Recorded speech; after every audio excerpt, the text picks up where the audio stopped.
벗고 성경을 보자는 거였고요. 지금까지 이제 2단계에서 우리가 배웠던 거는 뭘 했냐면 5가지의 삶을 살자. 우리가 어, 마음을 다하는 삶을 살자. 그리고 지혜를 다하는 삶을 살자. 세 번째는 몸을 다하는, 힘을 다하는 삶을 살자.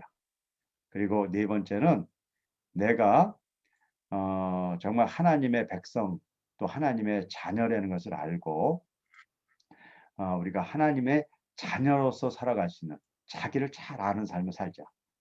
네 번째는 우리가 하나님 나라의 백성으로 나 혼자 이 세상을 사는 것이 아니다. 우리가 모두 같이 사는 것인데 더 우리가 구체적으로 얘기하면 예수님을 머리로 한 우리가 지체된 교회에서 우리가 살고 있는 거죠.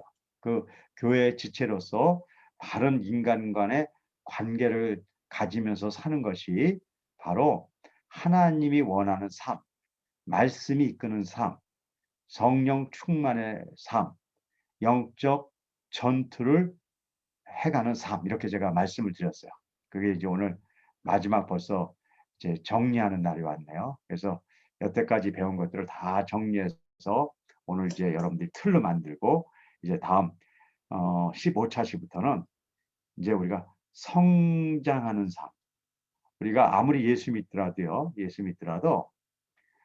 예수 믿고 우리가 이제 그리스도인이 됐어요. 근데 성장하지 않으면 얼마나 큰 문제가 생길까요? 그냥 우리가 여러분들 다 잘 아시잖아요. 우리가 아이를 낳았어요. 근데 아이가 1년이 지나고 2년이 지났는데 아이로 있고 성장하지 않으면요. 이건 정말 심각한 문제거든요. 근데 우리 그리스도인들도 마찬가지잖아요. 다 지금 우리 교회 다닌다고 얘기하고 교회 생활을 한 지 뭐 10년이 됐다고 얘기하는데 10년 전이나 지금이나 똑같다. 그러면 우리는 그냥 그것을 지나가지만요. 잘 조금만 생각해 보면요. 심각한 문제예요. 굉장히 심각한 문제예요. 그래서 우리가 예수를 믿는다는 것은 성장한다는 것하고 연결되지 않았을 때 어떻게 보면 굉장히 불행한 일이 생기는 거라니까요. 그런 의미에서 여러분들이 우리가 다음 단계에 우리가 성장하는 삶까지 가기 위한 우리가 이 기반으로 바로 성경의 내용을 잘 아는 것. 두 번째는 성경의 말씀대로 살아갈 수 있는 틀을 가져야 돼요. 그 틀 안에서 우리가 성장이 일어나는 것이죠. 근데 이제 그 틀이 없으면 매일 말로는 예수님 얘기하고 입으로 성경 얘기하지만 그들의 그 전체를 보면 성장하지 않은 삶이 돼버리는 거예요. 그래서 지난주하고 요번 주까지 한 1단계, 2단계를 기반으로 해서 성장하는 삶을 얘기하는 것이지 그게 안 되는데 갑자기 무슨 성장하는 삶이 있나요? 그냥 갑자기 무슨 뭐 비타민 먹고 무슨 특수 약을 먹으면 성장하나요? 그런 거 없죠. 성장이라는 것이 갖고 있는 특징은 매일 조금씩 천천히 가는 것인데 그 매일 조금씩 천천히 하는 그 무엇인가를 가지고 있어야 된단 말이에요. 그게 바로 요번에 우리가 마무리 지어야 될 5차원적인 삶이에요. 그래서 오늘까지 이제 정리하고 나면 이 얘기를 또 하기는 또 시간이 없을 수도 있으니까 오늘 머릿속에 잘 정리를 해 주셨으면 좋겠어요. 그럼 화면을 공유해서 같이 공부하도록 하죠.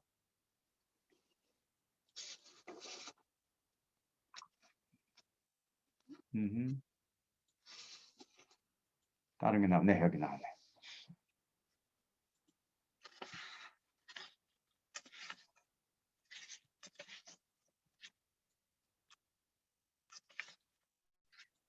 자, 여기를 보시면요. 오늘 14차 시가 우리는 하나님의 영광을 위해서 살아야 된다.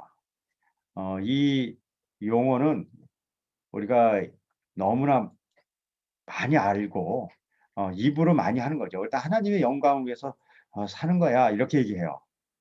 뭐 그걸 모르는 사람도 있을 수 있지만 우리가 그 얘기를 많이 함에도 그 말이 진짜 무슨 뜻인가는 우리가 명확하게 모르는 경우도 많이 있어요.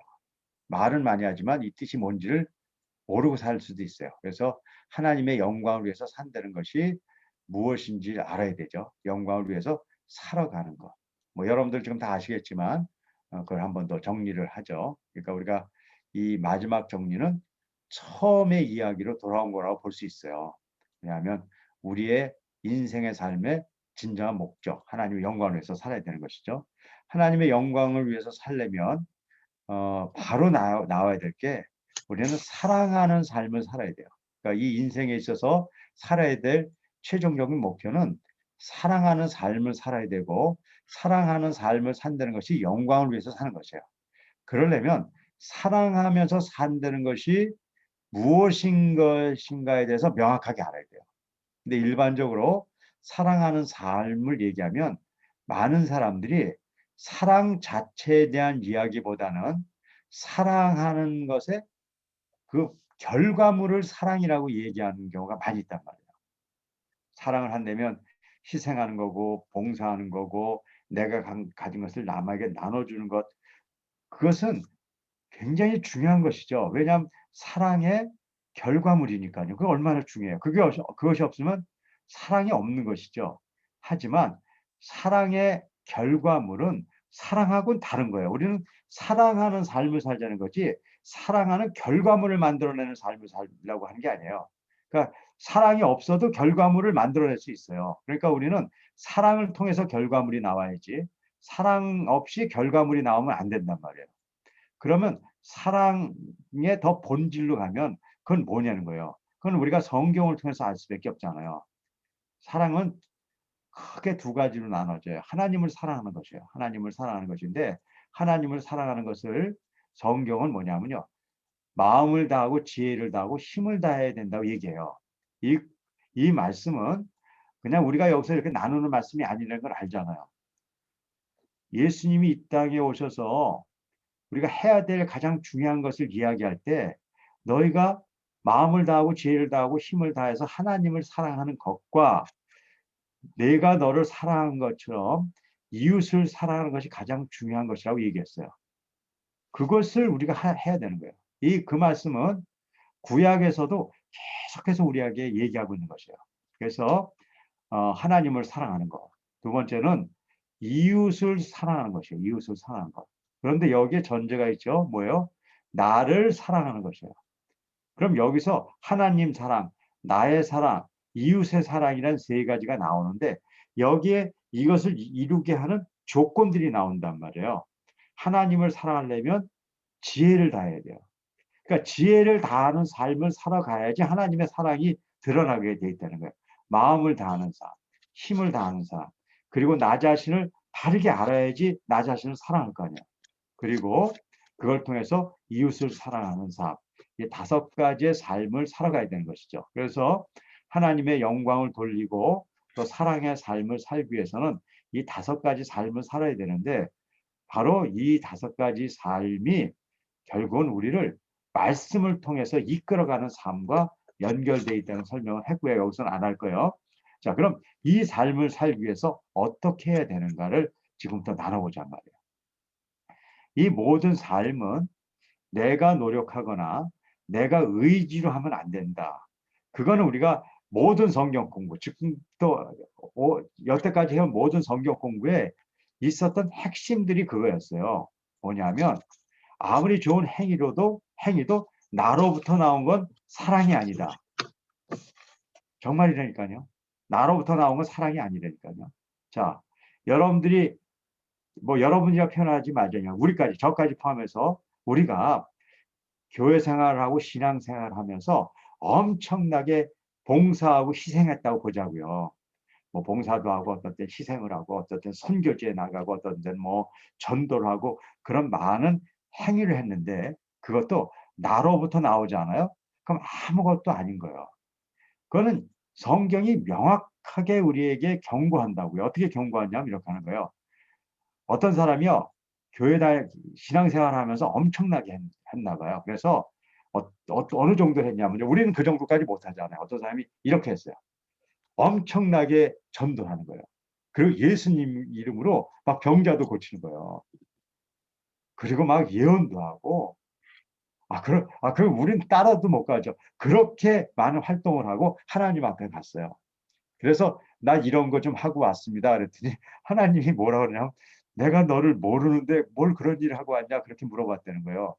그 차이를 이제 여러분들이 인식해야 돼요.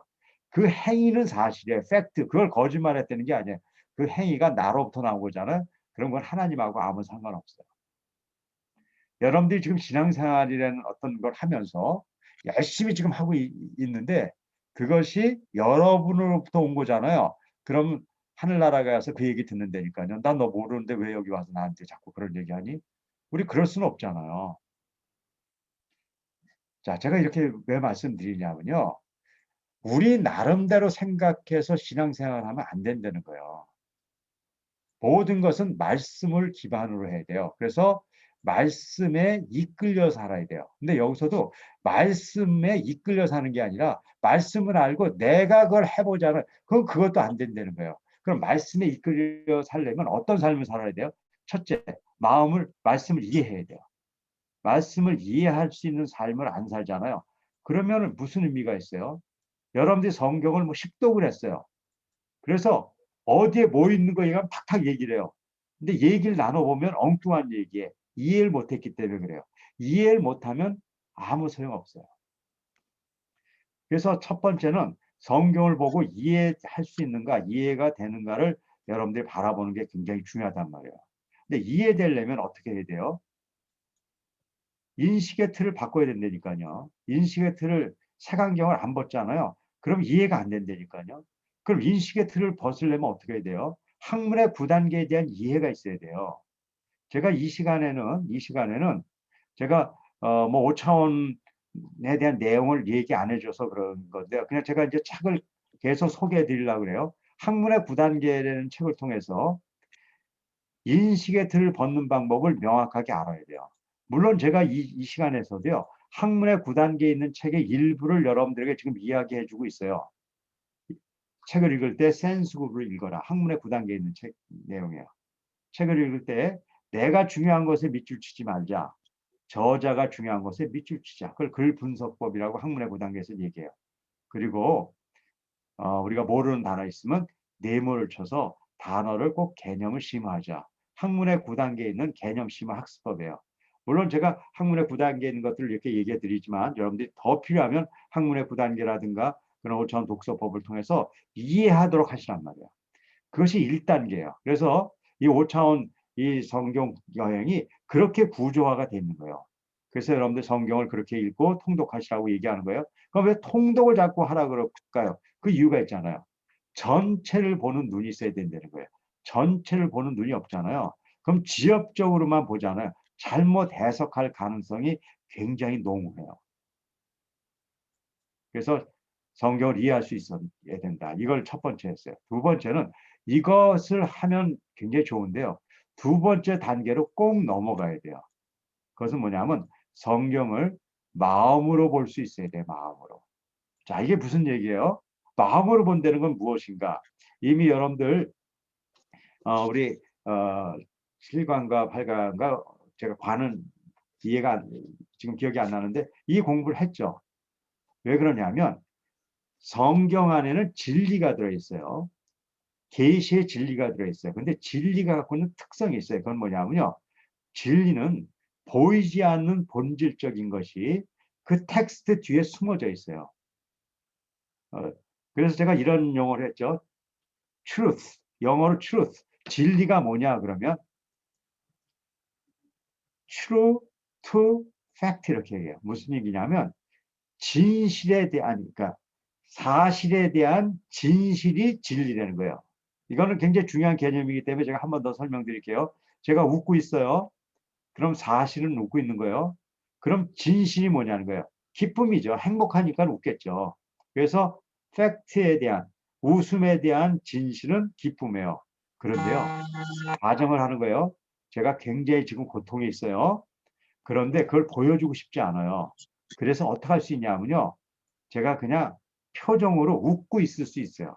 그럼 여러분들이 이렇게 바라볼 수 있잖아요. 아, 웃고 있으니까 원도현 박사는 행복한가 보다. 그럼 여러분들은 truth, 진리를 잘못 알고 있는 것이에요. 겉에 팩트는 웃고 있지만 내 속이 지금 고통을 당하고 아프잖아요. 그럼 그것이 진실인 거예요. 그러면 그 보이지 않는 그 세계를 어떻게 봐요? 우리 눈으로 못 봐요. 근데 하나님이 우리에게 그걸 볼 수 있는 놀라운 도구를 주셨어요. 그것이 마음이에요. 그래서 성경은 마음으로 봐야 된다 그래요. 그리고 성경은 뭐라고 하냐면요. 우리의 마음 문을 열어서 진리를 보게 해준다고 성경이 선포해요. 그래서 여러분들이 마음의 눈으로 성경을 볼 수 있는 2단계의 역량이 있어야 돼요. 이 훈련을 계속 해야 된단 말이에요. 그래서 이 훈련을 우리가 해오고 있는 거예요. 세 번째, 진리에 순종되어져야 돼요. 자, 우리가 진리를 알았어요. 진리를 알았어요. 이 마음으로 보면은 진리가 내면화가 돼요. 내면화. 이 내면화라는 게 굉장히 중요한 개념이거든요. 자, 이 진리가 내면화가 되면 어떤 일이 생길 수 있냐면요. 행동이 나올 수 있는 힘이 돼요. 자, 많은 사람들이요. 운동해야 된다고 얘기해요. 그리고 운동이 얼마나 좋은지를 잘 설명해줘요. 그럼 지식적으로 아, 운동을 하는 것이 좋구나 그렇게 알아요. 그럼 일단 감정이 글로 와요. 그래서 아, 이거 해야 되겠다. 결심도 하고 그래서 운동을 시작해요. 근데 운동을 시작해서 운동을 계속한 사람을 본 적은 없어요. 몇 주가 하는 거예요. 헬스클럽도요. 1월 달부터 3월 달까지 번 거를 1년을 먹고 산대요. 그때 엄청나게 다 등록해가지고요. 반은 날라가면 되는 거예요. 여러분들 그런 경험 있잖아. 지식은 중요한 거예요. 근데 그 지식이 우리한테 내면화 됐을 때 행동으로 나타나게 된단 말이에요. 그런 것처럼 우리가 하나님의 말씀을 알고 그것이 마음의 눈으로 그걸 바라보고 그런 과정들을 통해서 어떤 일이 생기냐면요. 순종하게 된다는 거예요. 순종하게 되는 것은 실행하는 거하고 달라요. 똑같은 일을 했더라도 내가 한 건 실행이고요. 하나님이 하게 해주신 것은 순종이에요. 내가 하는 건 실행이고. 그런데 계속 얘기 드리잖아요. 여러분들이 예수 믿으면서 한 수많은 행동들, 하나님이 원하시는 행동이 여러분들의 실행이었는지 순종이었는지는 분석하셔야 돼요. 그 분석이 안 되잖아요. 그럼 착각하고 살아요. 봉사 열심히 한 사람들 중에서요, 교회에서요, 착각한 사람들 많이 있어요. 내가 정말 하나님 잘 믿는다고 얘기해요. 근데 하나님이 그런 마음을 안 줬는데도요, 어떨 수 있냐면요, 내가 결심해서 봉사 많이 할 수 있어요. 그건 인간은요, 뭐라도 할 수 있어요. 생명도 걸 수 있다니까요. 하나님이 나를 안 끌고 와서도요, 내가 생명도 걸 수 있어요. 그걸 구별할 수 있어야 돼요. 그러니까 세 번째, 우리는 어떤 착한 일을 했느냐에 대한 초점을 맞추는 게 아니라 나한테 일어난 착한 일이 나로부터 온 거냐 하나님으로부터 온 거냐를 계속 이렇게 체크해 볼 수 있는 시스템을 갖는 것이 중요하다는 거예요. 자, 그래서 이런 세 가지의 성경의 훈련을 하잖아요. 그러면은 인격의 변화가 오게 돼 있어요. 그 말씀을 통해서. 그 인격의 변화가 어떻게 일어나는가를 바라볼 수 있어야 되고요. 마지막으로 성경의 말씀으로 하나님의 영광이 돌려지는 건데 여기에는 뭐가 오는 거죠? 여기는 요 가운데 또 하나가 있다면 그냥 돌려주는 게 아니라 우리가 이웃을 사랑하는 그런 어떤 그 상태를 통해서 이웃을 사랑하는 거죠. 이웃을 사랑하는 것. 그러니까 이웃을 사랑하는 것은 뭐 봉사하고 그런 것들을 넘어서서 본질적인 걸 얘기하는 거예요. 하나님의 영광이 돌려지도록 하는 이런 삶을 살아야 된다는 거예요. 이런 삶을. 그래서 이런 삶을 살도록 하기 위해서 지난 7주간을 우리가 훈련을 해왔어요.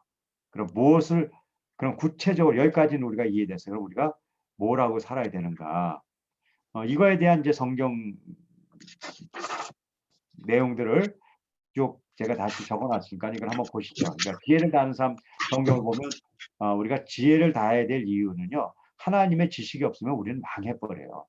그래서 지혜를 다하는 삶, 말씀을 보고 말씀을 이해하는 삶을 살아야 되죠. 그래서 이제 지혜를 다한 사람이 여러 가지 말씀들 제가 다 이렇게 적어놨어요. 한번 참고하세요. 마음을 다하는 사람. 자, 마음이 얼마나 중요한지 성경은 아주 매우 중요하게 얘기해요. 내 마음을 지키라는 거예요. 마음이 생명의 근원이에요. 그리고 마음이 청결한 자만이 하나님을 봐요. 마음이 청결하다는 것은 클린하다, 깨끗하다 그런 뜻이 아니에요. 여러분들이 많은 사람들이 마음 공부를 해서 뭐 마음을 잘 다룬다 그런 거 아니에요. 그래서 혹시 크리스찬 중에서도 그런 쪽으로 좀 이렇게 빠져 있는 분들도 가끔 봐요. 뭐 마음 공부를 해서 이렇게 하는데요.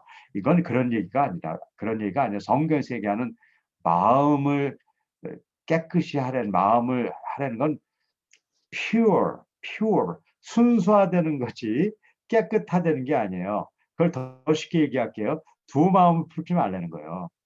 무슨 마음을 훈련해서 내가 훌륭한 마음을 갖다 그런 마음 갖지 말라는 거예요. 어떤 마음만 갖냐면 내 마음은 오로지 하나님한테만 가 있는 마음을 깨끗한 마음이고 퓨어한 마음이라는 것이지 내가 이 마음을 잘 이렇게 훈련해 가지고 내가 아주 튼튼한 마음을 가지고 그 힘을 갖고 하나님을 사랑하면서 산다. 그런 거가 아니라는 걸 여러분들이 성경을 통해서 좀 이렇게 알고 가셔야 돼요. 이런 부분들을 잘못 알면 말로는 마음을 다한다고 얘기하면서 다른 생각을 갖고 갈 수 있어요. 그래서 마음은 청결해야 되는 거예요. 청결, 퓨어해야 돼요. 자, 그다음에 이제 마음을 다하는 것 중요한 거 다 있고요. 그다음 힘을 다하는 사람이 있어요. 힘을 다하는 것은 우리의 몸을 하나님이 이 땅에 사는 동안에 우리가 지체를 줬잖아요. 이 지체가 의의 연장으로 사용돼야 돼요. 그런데 우리는 어떻게 하냐면요. 우리의 몸을 불의의 연장으로 사용하고 있다고요, 지금요. 이 우리의 몸을 불의의 연장으로 사용하느냐, 의의 연장으로 사용하느냐가 우리의 인생의 삶의 방향을 결정짓는 거예요. 그런 의미에서 여러분들이 이런 삶을 매일매일 살아가도록 우리가 고민하고 노력을 해야 되는 거죠. 그래서 힘을 다하는 삶이 더 근본적으로 얘기하면 우리의 몸을 거룩한 산 제물로 드리고 이것이 합당한 영적 예배인 거죠. 영적 예배다 그러면 뭐 이렇게 뭐 이렇게 생각하는데 우리의 몸을 산 제물로 드리는 것이 영적 예배야. 그러니까 우리가 어떻게 살아야 되는가에 대해서 성경은 명확하게 알려주고 있기 때문에 이렇게 사는 시스템을 우리가 갖고 있어야 되죠. 그 다음에 자신을 바르게 바라봐야 돼요. 어떻게 바라야 되죠? 내가 죄인 중에 괴수라는 거예요. 그리고 내가 죄인일 때 예수님은 우리를 구원하셨다는 거예요. 예수님은 우리가 뭘 잘했기 때문에 구원하시는 게 아니라 우리가 죄인임에도 구원하셨다는 거예요. 그래서 우리가 예수님을 믿게 된 다음에 해야 될 사랑은 뭐냐면요. 원수를 사랑해야 되는 거예요. 지난주에 우리가 한번 다뤘잖아요. 원수를 사랑하라는 것은 윤리의 최고봉으로 거기까지 해봐라. 그런 얘기가 아니라 우리가 해야 될 일이 원수를 사랑하는 것이 사랑해야 될 가장 기본적인 사랑의 기본 원리라는 거예요. 성경에서 얘기하잖아요. 우리가 남이 나를 사랑하고 나를 위하는 사람 사랑하는 게 뭐가 어려워요. 그걸 하면서 사랑한다고 얘기해. 그런 걸 그냥 잘 지낸다고 얘기하면 되는 거죠. 그걸 갖고 뭘 사랑했느니 뭐 나는 나 자식을 위해서 내가 생명을 걸고 뭐 그거 안 하는 게 어디 있어요. 그거는요. 동물도 해요. 저도 부모지만요. 부모들이 뭐 자식한테 뭐 우리가 희생을 하고 그런 소리 하면 안 돼요. 동물들은요, 자기 몸을 뜯어서 먹이기도 해요. 우리 뭐 몸 뜯어서 먹여본 적 있어요. 그러니까 그런 얘기는 우리가 지금 다룰 거가 아니에요. 사실은 사랑의 얘기는요, 그런 얘기 다루는 게 아니고 원수를 사랑하냐를 얘기하는 거예요. 그 원수를 사랑하려면 어떻게 해야지 원수를 사랑하냐면요. 막 여러분들이 뭐 훈련해가지고 신앙에 훈련해서 그런 데서 사랑이 안 돼요. 어떻게 원수를 사랑하냐면요. 내가 하나님의 원수일 때 하나님을 사랑하신 거예요. 그것 때문에 그 원리를 알기 때문에 우리도 원수를 사랑하게 되는 것이죠.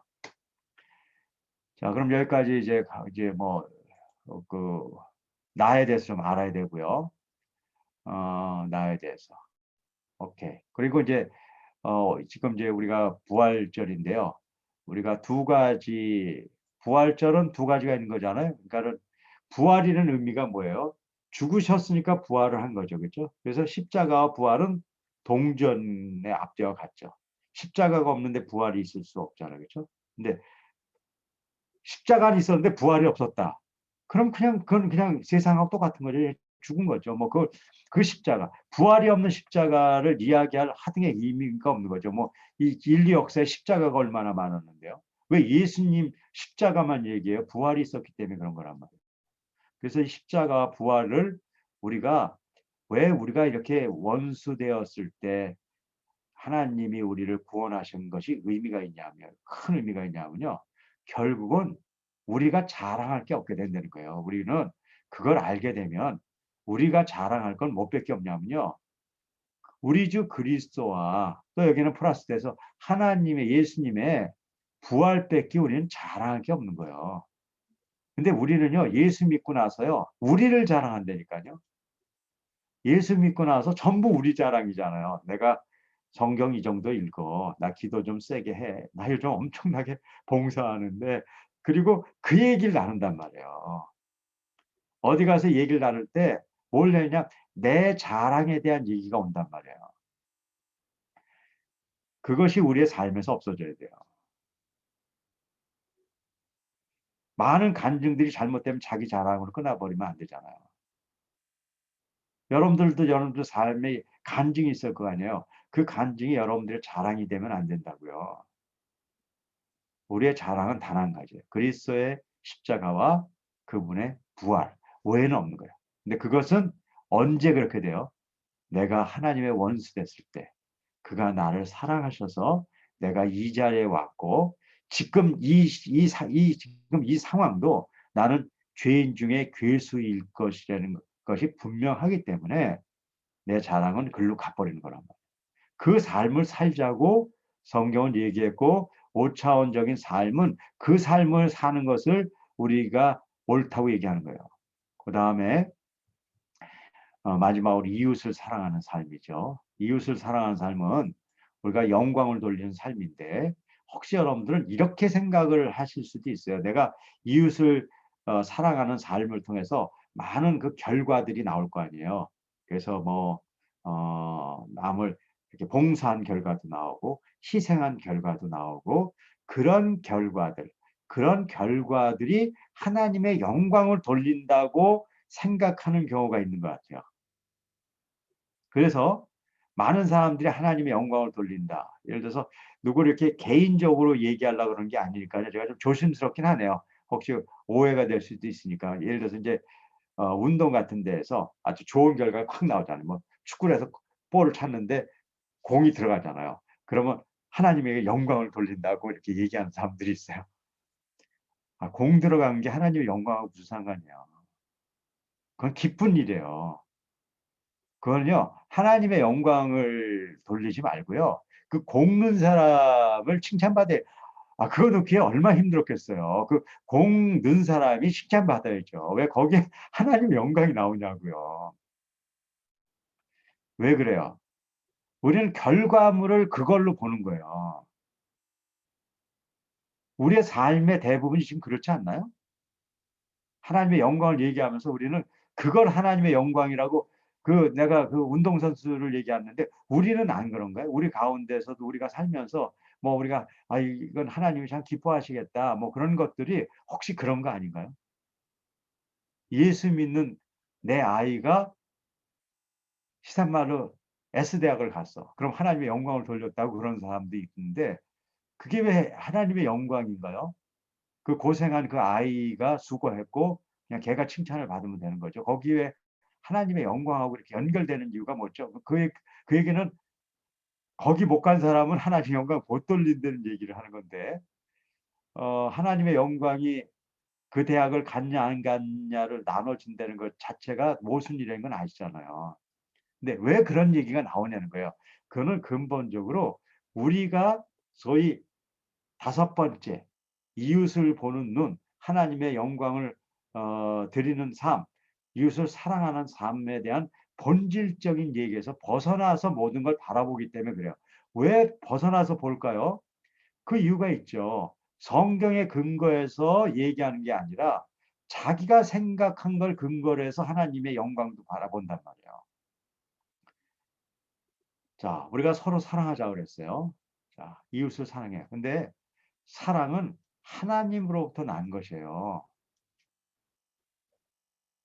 그래서 하나님으로부터 온 것만이 사랑인 것이에요. 그래서 우리가 하나님에 대한 영광을 얘기하려면요. 하나님으로부터 온 것에 대한 걸 자랑할 수 있어야 되는 거란 말이에요.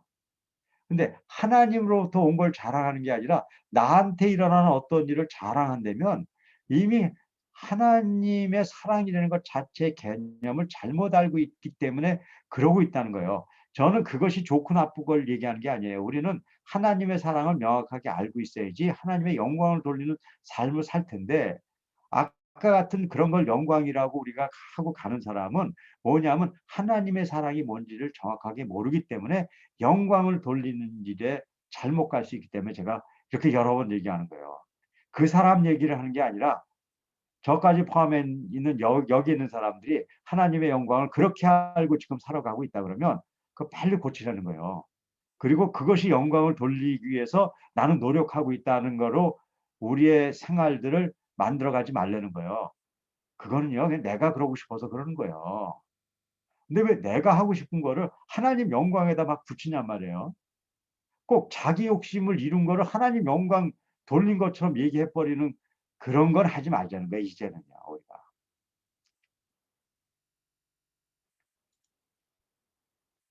제가 이렇게 왜 얘기를 많이 해요, 이 얘기를요. 아, 제가 그러고 살았으니까 그렇지, 제가 뭐 어떻게 알겠어요? 여러분들 속에 뭐 들어가 밖에서 알겠어요? 저도 그런 줄 알고 인생을 살아왔기 때문에 많은 제 실수를 했고, 그래서 제가 이렇게 얘기가 많아진 거예요. 오케이. 여러분들은 안 그러신 표정이라 내가 오늘 괜히 내 그 치부만 드러냈다 그런 생각이 들어서 그냥 다음으로 넘어갈게요. 자, 그럼 뭐 그럴 때도 있어야죠. 자, 이웃을 사랑하는 삶. 이웃을 사랑하는 삶은 뭐냐면요. 제가 우리 그 공부할 때도 얘기했지만 내가 가진 가장 좋은 것을 주는 거예요. 그것이 하나님의 영광을 돌리는 거예요. 뭐 내가 뭘 잘한 거가 아니라요. 내가 가진 것을 띄어서 주는 것이 하나님의 영광을 돌리는 거예요. 자, 근데 가장 중요한 게 뭐예요? 복음이에요. 그리스도인들에게 가장 중요한 건 복음이에요. 여러분들이 복음을 목숨을 걸고 나누는 걸 하나님의 영광을 돌리는 첫 번째, 그 외에 많은 것이 있지만 거기부터 시작돼야 되는 거예요. 여러분들 지금 예수 믿고 또 저도 예수 믿어서 여기 이렇게 모였잖아요. 근데 여러분들이 갖고 있는 복음을 정말 여러분들 주위에 여러분들의 원수들을 위해서 나눠주고 계세요? 여러분들 혹시 믿지 않는 남편에게 이걸 얘기하려고 쿠사리 먹고 어떤 때는 박해를 당해본 경험을 갖고 계세요?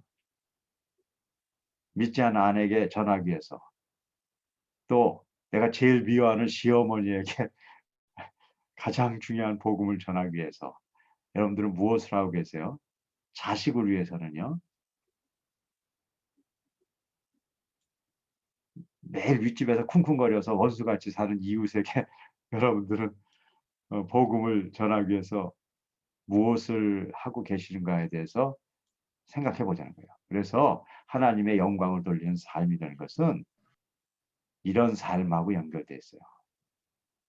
그러므로 너희는 가서 go and make disciples 제자를 삼으라는 거예요.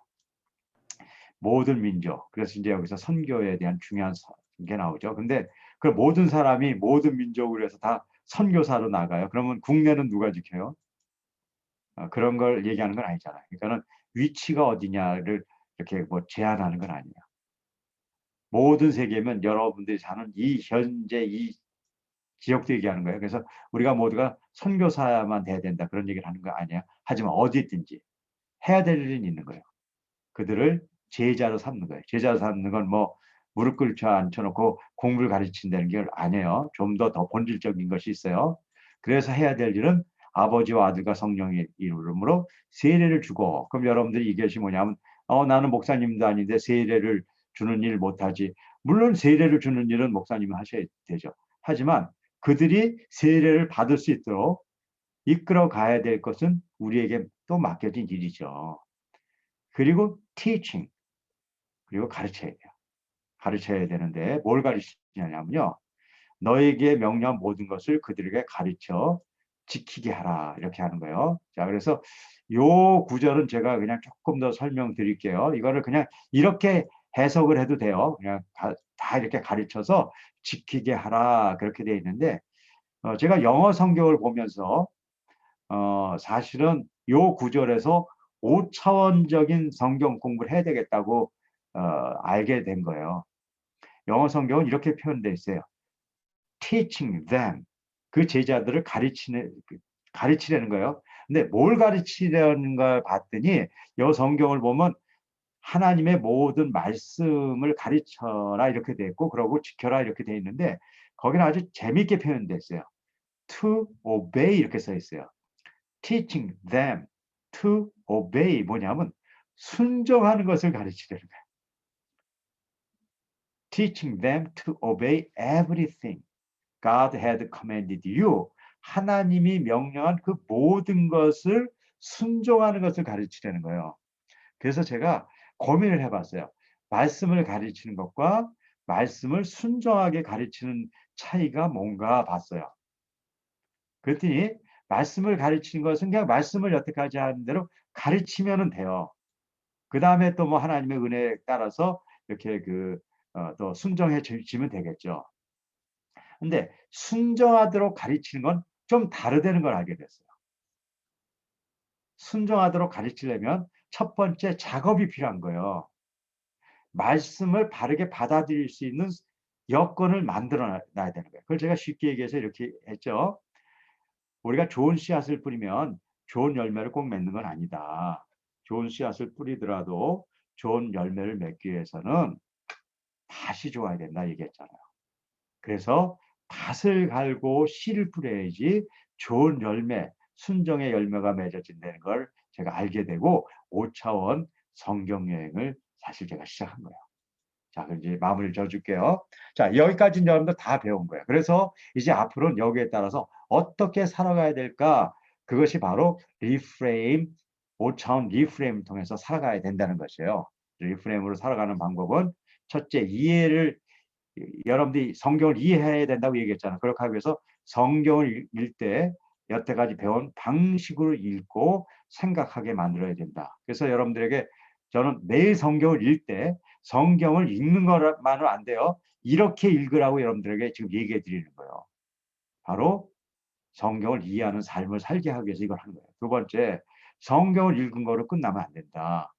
묵상하고 기도가 있어야 되는데, 바로 이 기도라는 이런 과정이 뭘 알 수 있냐면 내가 성경을 마음으로 본 것인가 겉껍데기만 본 것인가를 찾아낼 수 있어요. 그런데 이런 것들을 할 때 방해물이 있어요. 그게 뭐냐면 정서적인 탄력성이 딱딱해지는 거예요. 그래서 적어도 예술 활동을 통해서 이런 것들이 잘 일어날 수 있도록 만들어줘야 된다. 이게 다 이런 구조를 갖는 거예요. 세 번째, 성경의 말씀에 순종을 해야 된다. 순종하기 위해서는 뭐가 순종을 해야 돼요? 몸이 순종을 해야 돼요. 그래서 몸을 바르게 관리해서 우리가 내면화된 이 진리가 우리 몸에서 드러나도록 할 때 가로막는 게으름과 탐욕을 인식하고 여기에 얽매여서 하나님의 말씀을 순종하지 않는 사람이 되려면 매일매일 몸 관리를 통해서 게으름과 탐욕에 대한 인식을 하는 게 중요하기 때문에 여러분들에게 매일 운동하라고 얘기하는 거예요. 네 번째, 리프레임 일기를 쓰자. 그래서 제가 리프레임 일기 좀 여러분들 쓰고 계시잖아요. 일기를 쓰면서 뭐냐면 매일매일 일어나는 상황을 내가 오늘 읽은 말씀으로 해석해 보는 거예요. 내가 오늘 아이하고 다퉜어요. 그런데 그럴 때 나는 내 생각으로 해석한다고요. 근데 성경을 읽은 사람들은, 하나님의 백성들은 그걸 말씀으로 해석하게끔 돼 있어요. 그래서 이것을 해석하고 이걸 통해서 나타난 많은 행동을 우리가 체크해 봐야 돼요. 이것이 내가 결단해서 한 거냐, 아니면 하나님이 주신 인격에 의해서 된 건가를 체크해 보기 위해서 내가 사랑 가운데 이런 일을 했는지, 기쁨 가운데 했는지, 화평 가운데 했는지, 이런 체크를 해볼 수 있는 시스템을 갖고 매일매일 해보시라고 얘기한 거예요. 마지막으로 우리가 인간관계를 위해서 우리가 편지 쓰기를 통해서 남들과 관계를 갖고, 그 다음에 미션 플래너를 통해서 남들을 정말 도울 수 있는 어떤 일들을 우리가 바로 계획해야 되고, 이제 또 이런 걸 통해서 하나님의 복음을 전하는 역할을 우리가 감당해야 된다 하는 것이 우리가 여태까지 배운 거예요. 이제 14차시까지 여기까지 다 배웠고 이제 마무리가 됐습니다. 자, 그러면 여러분들 이제 수고하셨고요. 2분만 작업을 하고 또 각자 모임을 갖죠. 2분 동안에 제가 할 거는 객관화 주관화예요. 지금도 이 객관화 주관을 하셔가지고 여러분들 또 토의하시면 돼요. 오늘 객관화 주관화는 여태까지 14차시까지 전체를 배우면서 저는 무슨 얘기를 지금 이렇게 열심히 하고 있는가에 대해서 적는 겁니다. 그 다음에 주관화는 여러분들 생각을 적는 거죠. 다 알죠? 자, 지금부터 시작. 1분간 객관화해 주세요.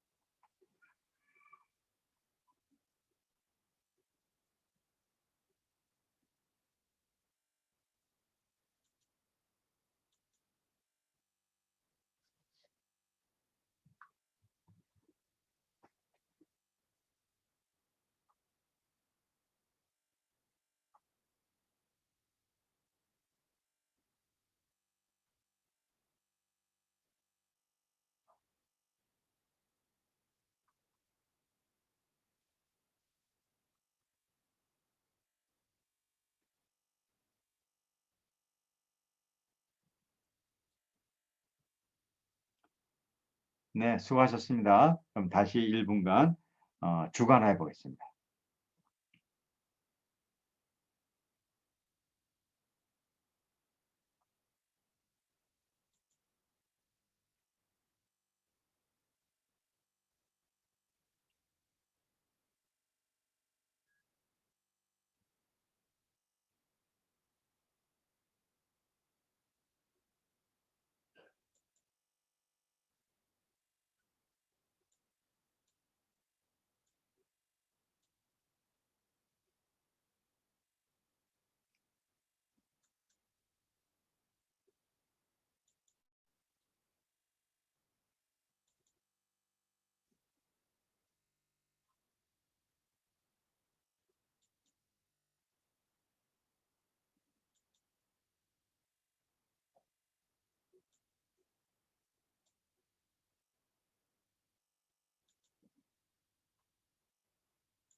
자, 수고하셨습니다. 그럼 지금부터 15분간 각 조별로 가서요. 오늘 그 주관화 객관화한 거 얘기 나누시고요.